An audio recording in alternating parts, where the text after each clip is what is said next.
Oke, mari kita kupas seperti apa ideologi sistem Mafro. Menurut saya dan pengalaman, ideologi sistem Mafro ini banyak kemiripan dengan ideologi yang dianjurkan oleh agama. Oke, bukankah agama kita juga menganjurkan kita untuk melakukan tolong-menolong satu sama lain? Namun pertanyaannya, mana yang harus dilebih dahulukan? Memberi pertolongan dulu atau minta tolong dulu? Coba Anda pikirkan. Yang harus terlebih dahulu memberi dulu atau meminta dulu. Oke, karena ada ayat yang mengatakan barang siapa yang memberi akan menerima. Bukan sebaliknya dan tidak pernah terbalik. Yang menerima dulu baru memberi. Itu tidak ada. Yang ada memberi dulu baru menerima. Dan konsep yang ketiga, agama juga menganjurkan kita untuk gotong royong. Oke, mari kita lihat seperti apa sistem Mafro bekerja. Oke. Sistem Mafro aplikasinya yaitu memberi terlebih dahulu, maka Anda baru berhak menerima. Apa hak Anda? Maka modal Anda kembali berikut keuntungan 30% per bulan. Oke. Kenapa Anda mau memberi?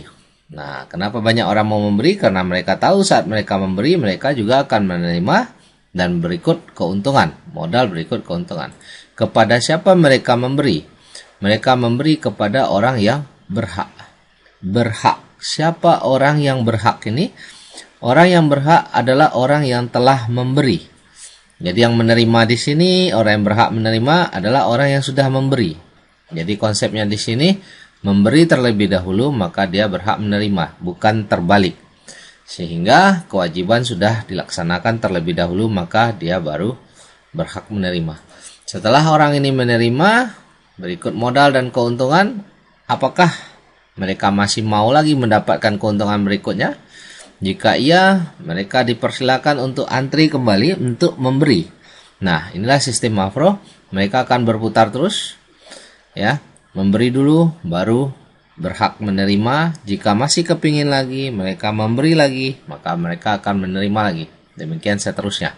Oke, nah kesimpulannya kita lihat, ya, dari gambar ini orang memberi, berhak menerima, kemudian dia antri lagi. Tolong menolong langsung dari rakyat ke rakyat tanpa ada mediator. Jadi kita langsung memberikan kepada orang yang berhak. Tidak pernah kita menitipkan uang kepada mediator. Sehingga tidak ada orang yang membawa kabur uang Anda. Oke, inilah keunikan sistem Mafro. Memberi pada orang yang menerima dan berhak langsung tanpa mediator. Kemudian orang menerima jika ingin keuntungan lagi dia akan antri di sini untuk menerima, untuk memberi lagi yang berikutnya. Nah, demikian perputaran. Ya. Kemudian dalam hal ini semua pihak diuntungkan karena dari setiap menerima mereka dapat untung 30%, mereka beri lagi, mereka menerima lagi. Tidak ada satupun pihak yang dirugikan dalam hal ini. Oke, karena faktanya orang yang mau memberi akan jauh lebih banyak daripada orang yang menerima. Kenapa bisa orang yang memberi jauh lebih banyak daripada orang menerima? Karena orang yang sudah menerima kepingin keuntungan lagi, kepingin uang lagi, mereka ngantri lagi untuk memberi lagi. Di samping itu mereka juga mengajak teman-teman yang baru. Karena mengajak teman baru, Anda mendapat lagi komisi 10%. Sehingga orang yang memberi jauh lebih banyak daripada orang yang menerima. Demikian faktanya, sehingga perputaran uang ini akan terus-menerus mengalir. Walaupun setiap sudut, setiap transaksi ada keuntungan, tetap uang tidak akan pernah berkurang. Dan dalam hal ini tidak ada satu pihak pun yang dirugikan. Oke, dari mana sumber keuntungan? Jika Anda masih mempertanyakan dari mana sumber keuntungan uang 30%, Anda coba tonton kembali video di atas yang sudah kita bahas tentang topik perputaran uang. Namun jika Anda ingin tahu bagaimana bentuk aplikasinya di dalam sistem online-nya, sistem webnya, maka Anda lanjutkan pada video berikut di bawah. Terima kasih. Oke, kali ini kita jawab pertanyaan yang sering muncul dari teman-teman. Apa resiko dari sistem Mafro ini atau MMM ini? Oke, sebelum saya jawab, saya ingin bertanya kepada teman-teman. Apa ada bisnis yang tidak berisiko di dunia ini? Tunjukkan saya satu saja. Bahkan makan pun punya risiko. Setuju? Oke. Dunia yang diciptakan oleh Tuhan, Allah yang Maha Sempurna. Ada kiamatnya juga. apalagi cuman bisnis. Tetapi dalam hal ini kita harus pandai mengukur dan melihat berapa persen kemungkinan resiko itu, besar atau kecilkah. Mari kita lihat seperti ini. Di dalam sistem Mavro ini, ya, tidak ada mediator yang mengumpulkan uang rakyat. Artinya tidak ada orang yang menyimpan dana kita, sehingga tidak ada orang yang lari. Orang yang menerima dana adalah orang yang berhak, yaitu orang yang sudah memberi terlebih dahulu, maka mereka menerima hak mereka. Nah, artinya dalam sistem perputaran dana di sistem Mavro ini tidak ada orang yang bakal melarikan uang Anda.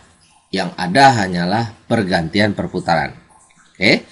Berapa persen risiko ini menurut Anda? Anda yang tentukan sendiri. Oke, yang berikutnya. Karena tidak ada mediator, kita lihat potensi berikutnya. Sistem ini akan berhenti apabila tidak ada lagi orang yang mau memberi bantuan. Setuju? Tapi dengan kata lain adalah sistem ini akan berhenti apabila tidak ada lagi orang yang mau mendapatkan uang atau keuntungan. Kira-kira berapa persenkah orang yang tidak mau mendapatkan uang lagi? Mungkin ada 1 atau 2 orang yang tidak mau uang lagi, mungkin dia lagi sakit ya. Tetapi ada jutaan lagi yang masih mau ngantri dan masih mau memberi bantuan. Maka fakta di sini, orang yang mau memberi jauh lebih banyak daripada orang menerima. Karena orang yang menerima hanya orang yang sudah memberi, sementara orang yang antri membeli adalah orang lama yang ikut ngantri lagi, berikut orang-orang baru yang diajak. Oke, Anda nilai berapa persen kemungkinan ini terjadi. Oke. Risiko berikutnya, web sistem ini bisa off, bisa mati kapan saja. Saya sangat setuju. Tetapi pengelola sistem ini telah menyediakan buat Anda, buat para member di seluruh dunia, 60 negara sudah mengakses. Ada 10 website yang bisa Anda masuki. Artinya web mirror, web cadangannya. Jadi seandainya ini sibuk, Anda bisa masuk di potensi kedua. Seandainya ini terjadi gangguan, Anda bisa masuk ke potensi yang keempat. Anda tinggal pilih. Ada 10 pilihan. Yang mana servernya juga diletakkan di beberapa negara yang berbeda. Artinya kalau ada satu server mungkin kebakaran atau kena gempa, masih ada di negara lain yang bisa diakses. Oke. Sehingga berapa persen risiko itu websitenya mati? Nah, Anda silakan mengambil kesimpulan sendiri dengan risiko. Oke, apakah ini menurut Anda risiko besar atau kecil? Tentu Anda yang lebih tahu. Nah, sekarang pertanyaan kedua. Apa bedanya Mavro dengan investasi bodong yang di luar sana telah banyak melarikan diri, banyak kabur dan telah banyak memakan korban? Oke, mari kita lihat. Kalau di investasi bodong, adanya mediator yang mengumpulkan semua uang rakyat, semua uang member. Artinya di sini ada ratusan ribu, ada jutaan orang meletakkan dananya ke sini, dikumpul oleh mediator ini. Kemudian mediator baru menjanjikan profit 30% ke mereka. Pertanyaan saya, sanggupkah satu mediator memberikan profit 30% kepada jutaan orang? Coba Anda berpikir dan renungkan kembali. Sanggupkah si mediator ini memberikan keuntungan 30% kepada banyak orang, sementara dia cuma satu badan ataupun satu PT? Jangankan satu PT, satu bank, satu negara terkaya di dunia pun tidak akan sanggup memberikan 30% kepada semua rakyatnya. Karena mereka hanya satu kelompok, sementara ini ada jutaan orang yang akan menerima.